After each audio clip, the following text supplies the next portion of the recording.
শখের তোলা নাকি ৮০ টাকা, প্রবাদটি যেন বাস্তবে রূপ দিয়েছেন বগুড়ার এক তরুণী।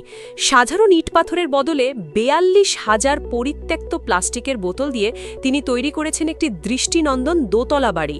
পরিবেশ বান্ধব ও সাশ্রয়ী এই বোতল বাড়ি দেখতে এখন প্রতিদিন ভিড় জমাচ্ছেন শত শত দর্শনার্থী।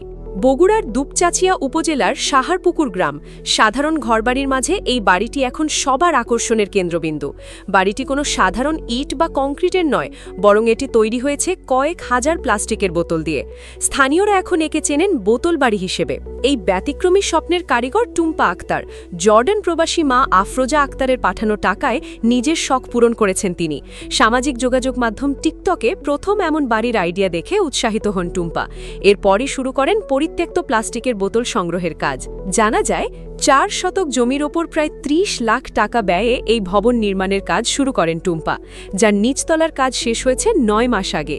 ইটের বদলে এখানে ব্যবহার করা হয়েছে প্রায় ২০ মণ প্লাস্টিকের বোতল। প্রতিটি বোতলে বালু ও মাটি ভরে সিমেন্ট দিয়ে গেঁথে তৈরি করা হয়েছে শক্ত দেয়াল। টুম্পার দাবি, ইটের স্থায়িত্ব ৬০ থেকে ৭০ বছর হলেও প্লাস্টিকের বোতলের স্থায়িত্ব প্রায় ৩০০ বছর। প্রকৌশলীর পরামর্শ মেনেই এই নির্মাণ শৈলী বেছে নিয়েছেন তিনি। নিচতলার এই অংশে রয়েছে ২টি বেডরুম, একটি ডাইনিং এবং টয়লেট, যা নির্মাণে খরচ হয়েছে প্রায় ১০ লাখ টাকা। ব্যতিক্রমী এই নির্মাণ শৈলী যেমন পরিবেশ দূষণ কমাতে সহায়ক, তেমনি সাশ্রয়ী।